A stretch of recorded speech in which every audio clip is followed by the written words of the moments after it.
Everyone, and welcome back to On a Water Break, the podcast where we talk about everything you and your friends are talking about at rehearsal on a water break. This week we are going to be talking marching band state finals, and we'll see how everyone is rounding out this Bandtober. We'll find out what made Neil say. So we spent more time at Golden Corral 3 years ago than we did at the football game. So we're going to motivate by playing loud. And why Art said. I feel like you need to do a master class on how to function, how to run a healthy program. All this and more on this week's episode of On a Water Break. 8 off the mat and go. Welcome to On a Water Break, the podcast where we talk everything marching arts. Everyone, bring it in. It's time for a water break. Steven, and I hope everyone is surviving Bandtober. I'm finally getting to the end of my marching band season, so I've got a very special guest from my marching band season here to join us today. But we are all out here getting our marching band fix. For some bands, the end of the season is coming, and for some, the conclusion was this past weekend. So we'll be talking about what states had finals this last weekend, how it all went as we get into the call. But before we do that, we'll see who's on the sidelines this week. Go subscribe on your favorite listening app, write us a review, share it with a friend. If you've got a question or a good topic to talk about, you could email us at onawaterbreakpodcast@gmail.com or find us on social media and DM us if you want to be on the show. We've got a form now. You could fill it out from the bio in our Instagram page. If you want to be a guest, check it out in the link on our bio. So who is on the sidelines? We have got Neil again from the Savannah Bananas. Hello, Neil. I think you might be on mute. I am. There we go. Hey, how you guys doing today? Dude, doing good. Good to see you again and have you on here, man. Appreciate it. I feel like every time we get to hear you, you're up to something new. It's a fast world over there in Banana Land. It is. They're playing the All-Star game tonight at Clemson, and I had band, so I am not there. Well, you're almost done. You've got to be almost done now, so you'll be able to settle in soon. All right, and we've also got Art. Let's see. Hey there, how's it going? There we go. Doing good. I'm not sure if we've met on a call before, so it's nice to meet you, man. Nice to meet you. First time. Awesome. And then we should have another tech with us today, Joey, but Joey is a little bit late to rehearsal. I hope that maybe he's got Starbucks for me, at least if he's stopping for himself. Can't imagine where else he would be right now. But our special guest today is the Associate Director of Bands, Director of Athletic Bands at Rowan University, where I teach, Megan Cooney. So, Megan, thank you for joining us on the call. Hey, y'all. Thanks for having me. Yeah, absolutely. I was really excited. I always knew that this episode was going to have to happen at some point because I was really excited to get the story of Rowan out there. For those that don't know, my marching band that I teach at is a college, and I believe this is just wrapping up our third year. Is that right, Megan? Yeah, right. Year 3. So I was hoping that you could maybe tell the story of Rowan a little bit. But before you do that, we're going to have to hear your 32 count life story, which is where you tell us your entire life story in 8 bars. It'll be about 30 seconds, 60 beats per minute. Fit it all in there. You've got it. All right, I'm going to try my best. Just tell me when to go. All right, you'll get 8 and in off the Met, and then you're going. All right, I'm ready. Here we go. I'm from New Jersey. I went to Rowan University as an undergrad. Then I went to UMass, go UMass. Then I moved to the Midwest. For 12 years, I've built 2 college marching bands. Now I'm back in New Jersey building my second college marching band. So go Profs. Nice. I didn't realize that you went to Rowan. Yep, as an undergrad, yep. Wow. Okay. Well, that's really cool. That's a whole different fold to the story that I wasn't aware of. But yeah, you've kind of made a niche for yourself and a skill and ability in starting a new program at kind of the highest level and the biggest level. Yeah, that's not what I thought my career was going to be, but that's kind of how it turned out to be. So yeah, it's pretty cool. How did you get into that, I guess, at the first school where you started a program? I always knew I wanted to be a college professor. That's just what I wanted to do. And then because of my marching band experience prior to teaching at the collegiate level, I did a lot of teching. And then I went to the University of Massachusetts, and I was there when Tom Hannum was there. Colin McNutt was there. It was only 2 years after George Parks had passed away, so still like very fresh. I had to go through multiple drum major academies when I was there. So I ended up having a lot of marching band experience. And then I saw an opening at a university in Iowa, and they asked to have somebody build them a college marching band totally from scratch. And just kind of on a whim, to be honest, I applied on like New Year's Eve. I was like, let's just throw my hat in the ring on this. So I applied, and then I went through the whole interview process, and then I actually got it. So at the time I was living in Ohio, and and then from there I was only 27. So I was only 2 years older than my oldest student. Yeah. Wow. And then that's incredible. It was just learn as you go. So, like how to design uniforms, how to order them, all that kind of stuff. It was insane. When I was hired, they told me I would be hired a year out before the band would exist. But then once I signed my contract and it was never defined, they actually never mind, we want you to start in August. So I actually had only 2 months to get it off the ground. Yeah, that's crazy. That is the type of thing that comes down administratively from colleges too. Just be like, hey, you could do this for next week, right? Yeah, for sure. Yeah, it was nuts. So I just, in that moment when they were like, you have, 2 months, then I just started calling like all of my friends. I was like, I don't help. So then those friends actually ended up being the people who have now helped me build the second college band program, which is the one that we're at, which is Rowan. So those same people we've now been teaching. This is my 10th year teaching at the collegiate level. Wow. So did they come over from Iowa?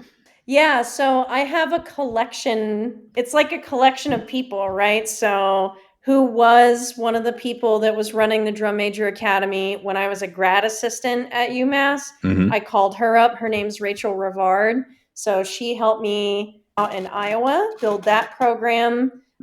And then one of her people that she taught, Anna Pless, also a UMass grad, she then took over for Rachel. And then I have some former students who I taught while I was at Iowa, and now they help at Rowan. So it's kind of like gathering your people that you know and trust and have taught with over time. So yeah, you build a little squad up. One thing that I think is really cool to me being at Rowan is how many beginner gains there are each year in the program. It's like, wow, this is extraordinarily better next year. Could you speak to maybe what you feel as the director, the steps that you see each year and maybe where you're trying to go next? Oh, yeah. I mean, I think we're only 3 years old and we've had to work really hard, but I think that the band in general, we started with 132 just right off the bat, which is a great number to start with. And then last year we were at 165, right around there. So, but our retention got better as we went because, we're figuring out our systems more and more. We went from having a non-audition percussion section, both front ensemble and battery, to then having an audition section. And I think that has really elevated that group because the better the percussion section, usually the better the band does just as a whole because they hang their hat on something. And then something that I think has been extraordinarily helpful that I was a little, I don't want to say nervous about, but I guess apprehensive, but it's actually worked out in my favor, is that at Rowan, unlike where I was prior, which is called St. Ambrose University, once I got to Rowan, I hired the caption heads first, and I did that vetting process. But then they basically allowed each caption head to then build their own staff that they want to work with. And other than like a simple background check, I just trusted their recommendation. So they were like, this is the team I want to work with. And I'm like, all right, I trust. So that has, I think, really allowed the program to accelerate very quickly. Right. I guess that's like a good quality you see in like businesses and stuff too of a good leader, is knowing how and when to delegate those sorts of responsibilities. Yeah, I feel like you need to do I feel like you need to do a master class on how to function, how to run a healthy program. Just listening to all of these things with the retention of the staff members and them following you to different campuses and then the numbers growing and growing. It's really impressive to hear. Thank you. Yeah. It's I've done some, I feel like culture building is kind of like, I guess, what people ask me to talk about the most. So there's something called the Collegiate Athletic Band Directors Association, which is called CBDNA. There's like the WIN band CBDNA, like sit down bands. And then there's also an athletic band side of that. So I've presented at that national conference. That was a while ago now, 2017, I think. So I've done that. I've done some other state conferences talking about exactly what we're talking about. I'm glad that I'm good at it. I just think a lot of it's common sense. You know what I mean? It's like, find the best people, make sure they're happy, treat them well, let them cook. You know, don't like, I'm a percussionist. That's like my primary. But I mean, Stephen will tell you, I very rarely am I saying anything about percussion, anything. Not because I don't have thoughts and not because I don't know what I want fixed or not, but it's just, I just trust, right? Like, they're going to get it. I don't need to meddle in their stuff. Yeah. Megan is definitely not just saying that, because I honestly forgot that you were a percussionist. You're just like not up in our business like that, which is, you know, to your credit now that I hear that it's deliberate. Yeah, it really works well. I think that we've had a lot of room to grow. One thing that's nice too is I feel like we've started to rehearse even more and more effectively and efficiently over time too, which I think is part of the sections having good retention and leveling up each year. It's been cool. All the programs got to watch out. Rowan is coming for your neck in the placement in the Intercollegiate Marching Band Festival. Not a competition, That's right. But we want to go on as late in the day as we can.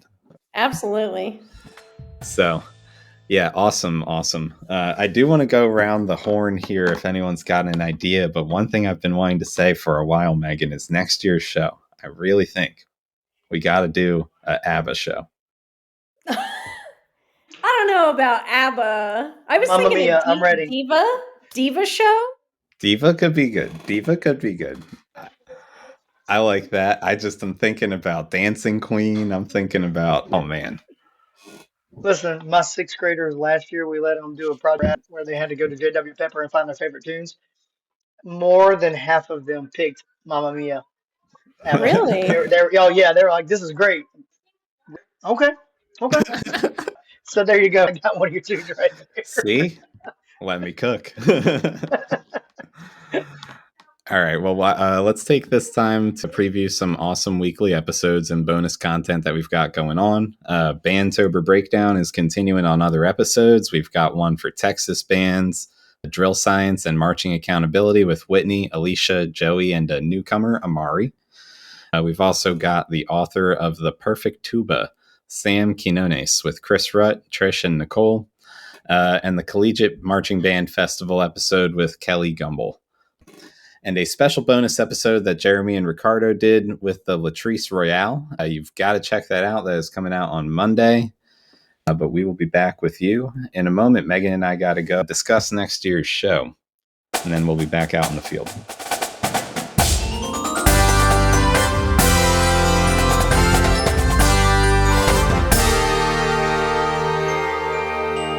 Celebrating its 25th anniversary, Guard Closet was founded as a consignment shop in 2000. Since then, it has grown to become your one-stop shop for the marching arts. Do you need consignment uniforms and flags for your color guard, marching band, or drumline? We have thousands of sets of consignments in stock and ready to ship. Do you need show design and custom choreography? Our designers have years of experience in the marching arts. Do you need to sell your items and clear out your storage areas? We take in more than 600 sets of consignments each year and return hundreds of thousands of dollars to our consigners for their sales. Do you need to have your students order shoes, gloves, and other equipment? We can set up a microsite for easy student ordering of a wide variety of items. Do you need custom costumes or flags? We can help get you great designs from our team through top vendors like Showday Designs. Have you listened to our podcast On a Water Break? Weekly episodes and bonus content keep you entertained and informed with what's going on in the marching arts. For over 25 years, Guard Closet has been here to help. Check us out at guardcloset.com or follow us on social media.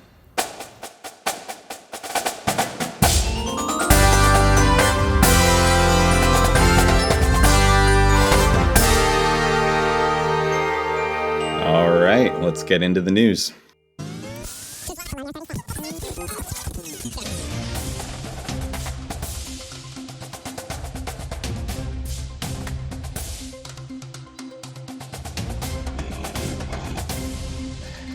All right, well, this week we're spotlighting some state championships. First up, we have got Wisconsin, and Art, I think you have got the coverage. Alrighty, Wisconsin State had their championships this past weekend. Wisconsin's kind of the birthplace of all things marching band, drum corps. The first DCI was up at Whitewater, so it's kind of natural they get to kick things off first with their state champions. A couple shout outs to these guys. The Class A championship was the Baldwin Woodville High School. Their Class AA champion was Greendale High School. And their Class 3A championship, River Falls High School. And their final Class 4A championship was the Oak Creek High School Marching Band.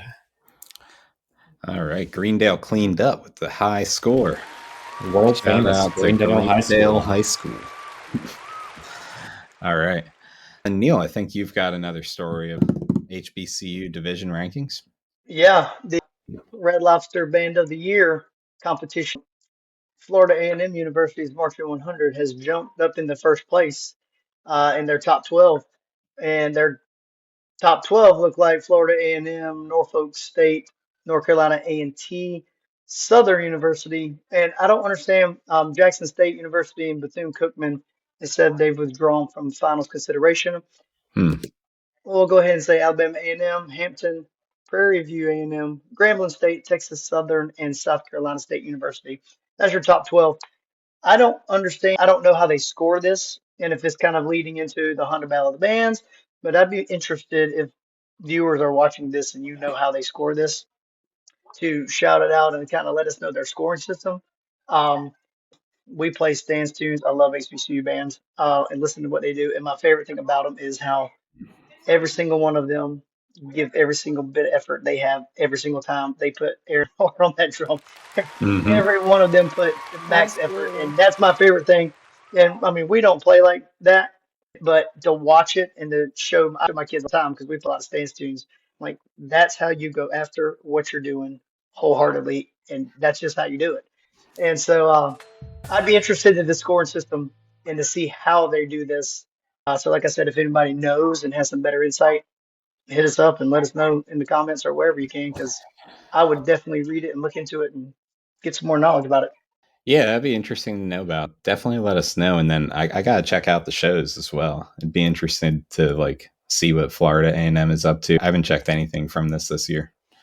Yep, it says they jumped Norfolk State last week. So there you go. Huh. Yeah, it's crazy. It's kind of like drum corps world too. It's people have no clue that there's this whole competitive backsides, all the different things that we're doing. So yeah. I didn't even know that they have a larger competition at all times. Definitely gonna have to check it out. I'm gonna assume, which you know what that could do, but I wonder if it's going to the Honda Battle of the Bands and it's kind of maybe that's their circuit champion type thing. I'm not real sure. Right. Well, that sounds like a sick show.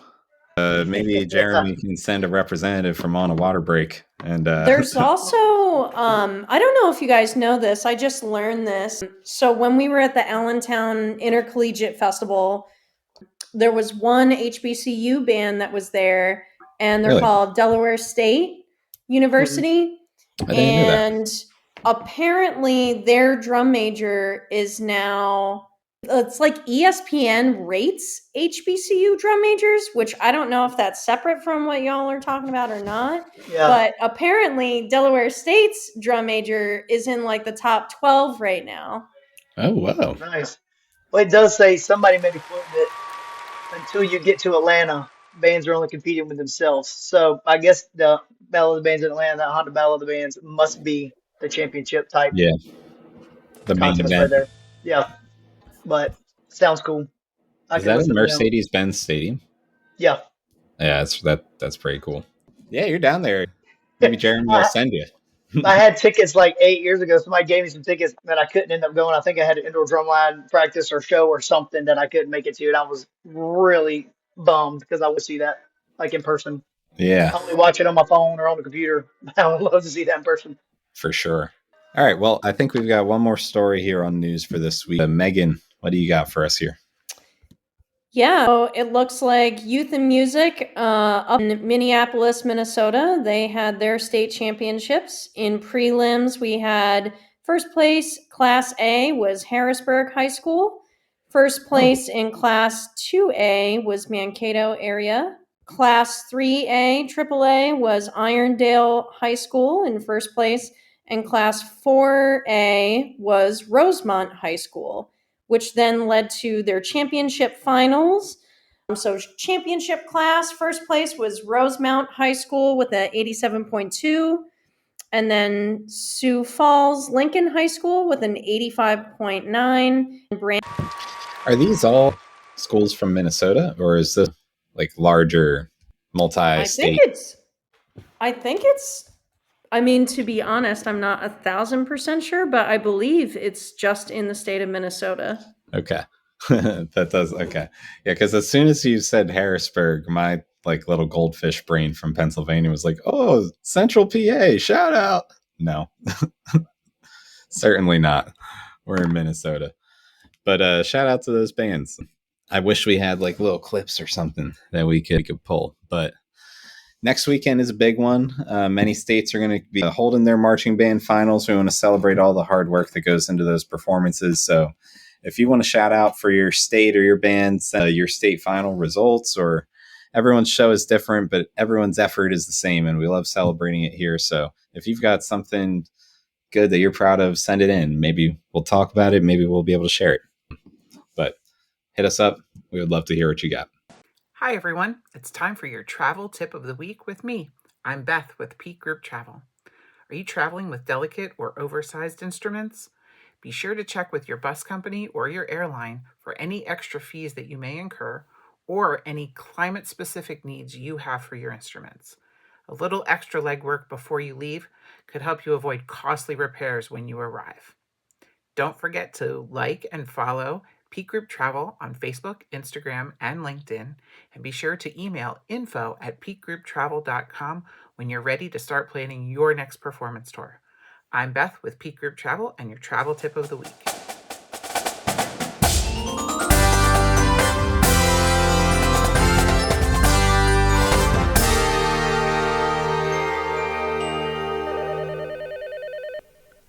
Ready to elevate your travel game? Welcome to Peak Group Travel, the ultimate adventure creators. Whether you're planning an unforgettable class trip, a once-in-a-lifetime parade experience for your marching band, or a choir tour full of memorable performance venues, Peak Group Travel handles it all, so you can focus on making memories. From breathtaking international destinations to amazing adventures right here at home, Peak Group Travel customizes every journey to your vision. We're not just planners, we're your partners for the trip you want for your students. Our online registration portal makes managing your pre-trip experience smooth and convenient. We even collect your payments if you'd like. Picture it: effortless planning, unmatched experiences, and smiles that last long after the journey ends. That's the Peak Group Travel difference. And if you choose to partner with Peak on your next tour, and you mention that you heard about us on the On a Water Break podcast, you'll earn a $100 trip credit. Discover why groups everywhere trust Peak Group Travel. Follow us on Facebook, Instagram, and LinkedIn, and be sure to visit peakgrouptravel.com today. You pick the date, and we'll make it great.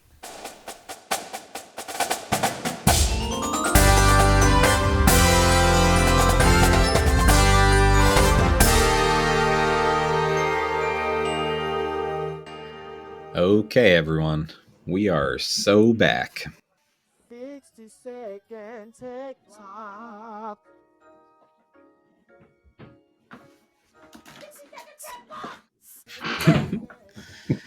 All right. Well, this is the segment where one of our hosts or guest clinicians is put on the spot to deliver a nonstop 60-second tech session on a topic that needs some serious attention after our last run through.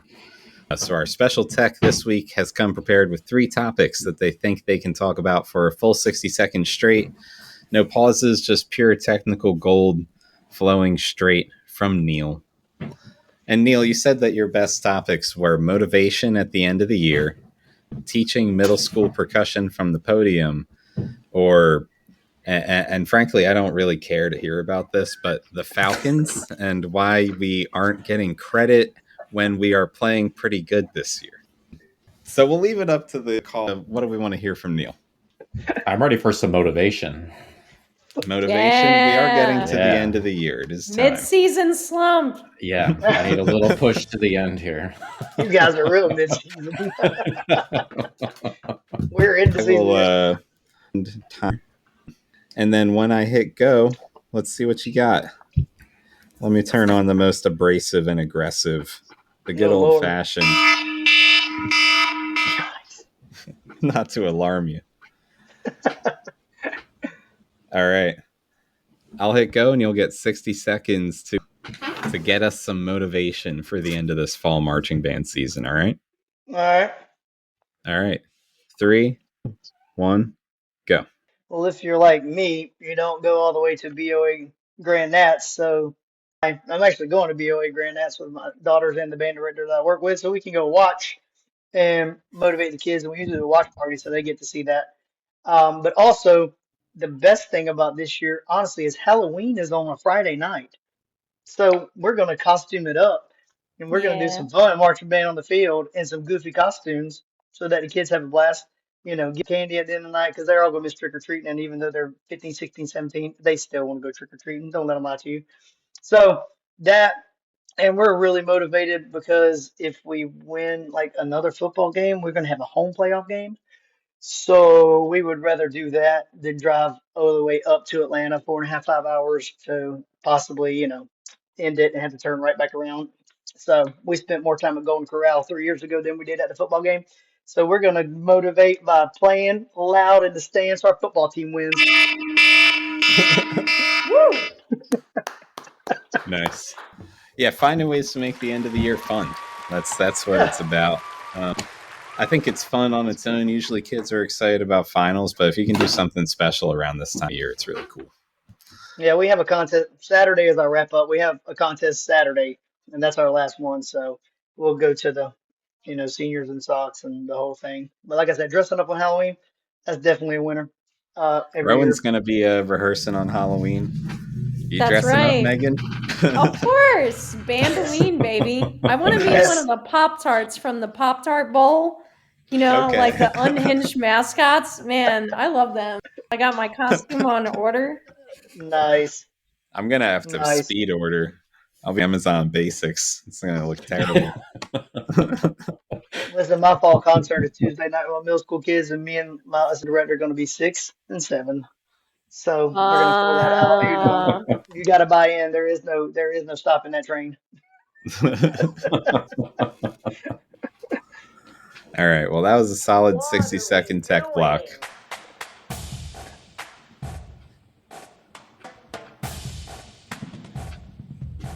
What are we doing?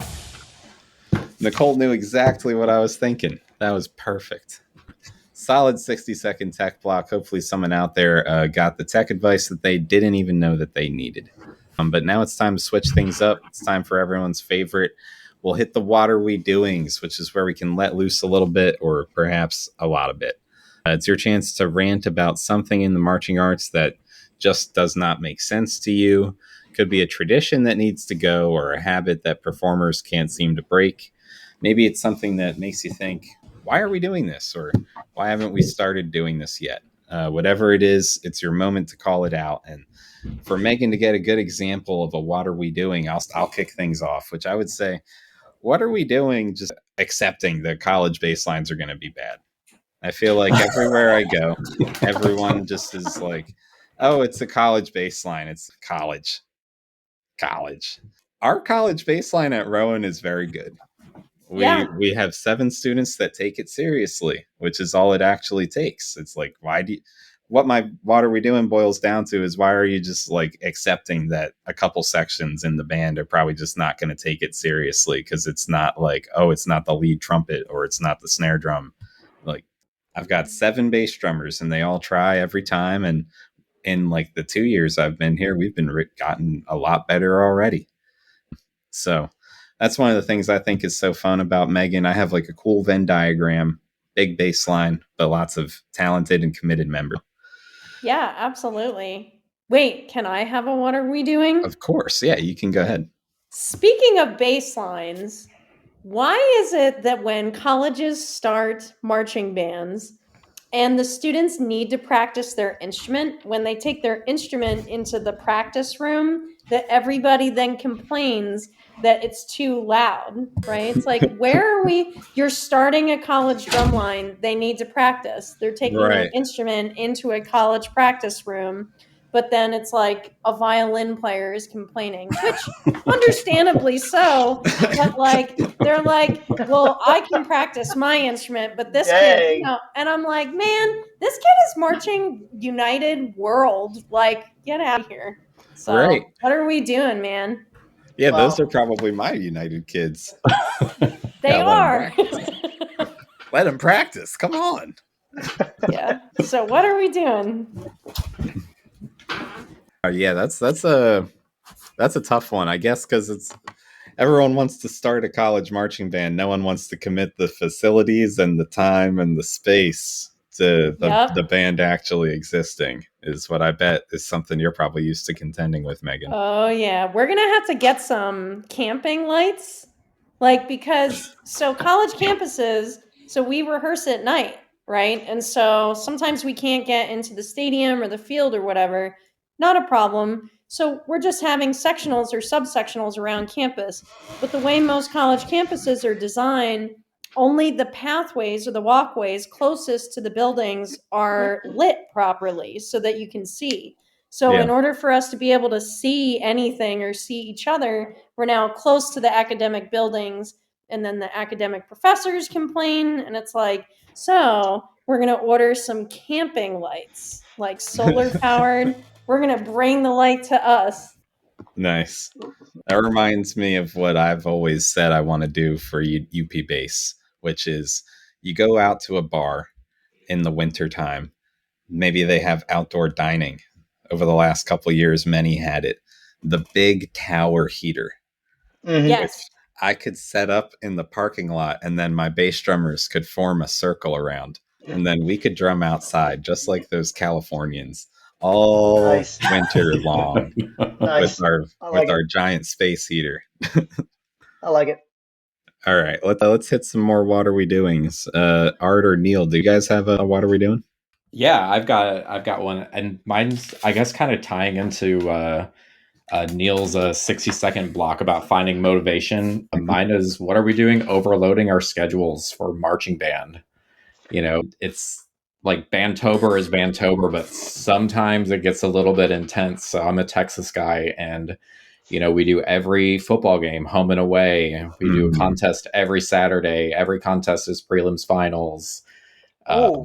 Yeah, like it gets intense, you know, and I think that it's finding that balance of, you know, how do you have a healthy work-life balance, you know, with your students and all of those things, of making the schedule enjoyable, making things educational, you know, and then also finding time to, you know, be human and have a family and friends and life and all that stuff. But I love the conversation of, you know, making rehearsals fun. You know, Halloween's at the end, coming to rehearsal in costume, you know, finding those chances to find those moments where, you know, it doesn't have to be fun. You know, I'm a program coordinator for a lot of groups, and, A lot of conversations we're having right now is, kids are burnt out, they're stressed and it's a lot in their classes and they're worried and they're failing and eligibility and all of these things, and find those moments where we're not overloading. Maybe it's a rehearsal where it's just fun. Maybe it's a rehearsal where it's just like hanging out and playing games and it's just getting better through camaraderie and those type of things.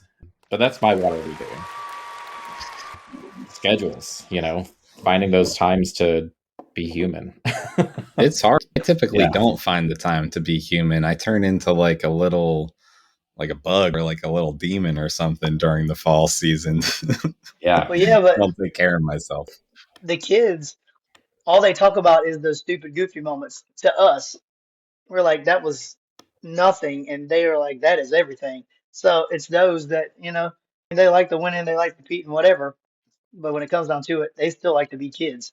That's what it is, Yeah, it's funny. It's true, definitely, even at the college level, Megan. I'm sure you catch that impression off of the students all the time. Oh my God, yeah. I mean, like the amount of like icebreakers, and we have like a little mascot that we hand out at the end of every rehearsal. Like, hey, this section had an excellent rehearsal tonight.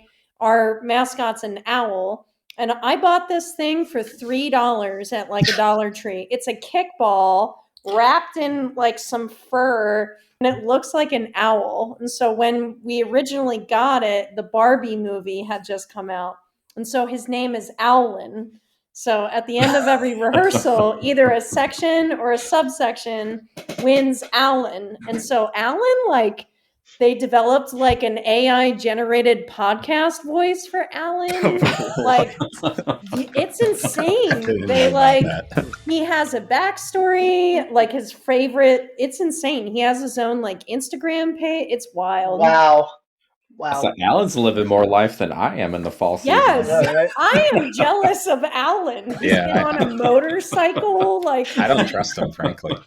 I think I don't know what he's up to. All right. And Neil, do you have a what are we doing? I could piggyback on Art and say, what are we doing not being able to go pumpkin patches in the fall because we're a marching band? Right? Mm-hmm. I ain't been to the pumpkin patch in years. I know.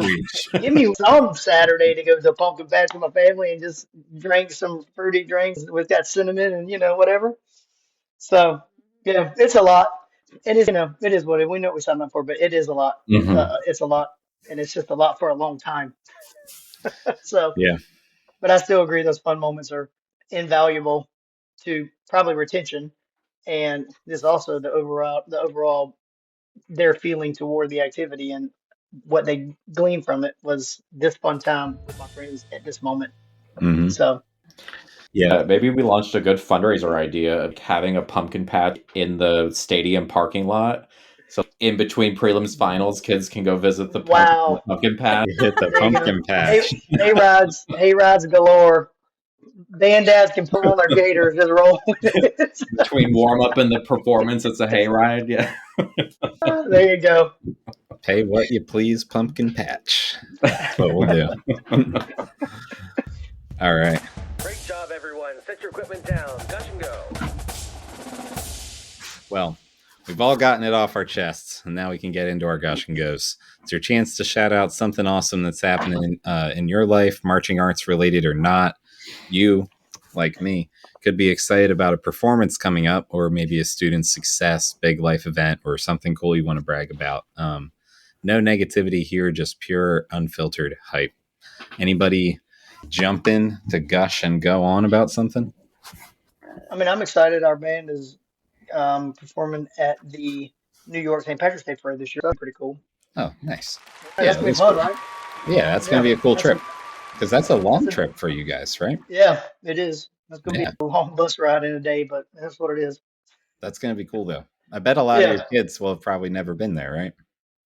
No, probably not. And I mean, our band, we got about 230 on the field. I think we're taking about 210 of them or so signed up. So it's going to be a pretty good sized band. So it's going to be exciting. Awesome. That's really cool. Nice. Megan, do you got one?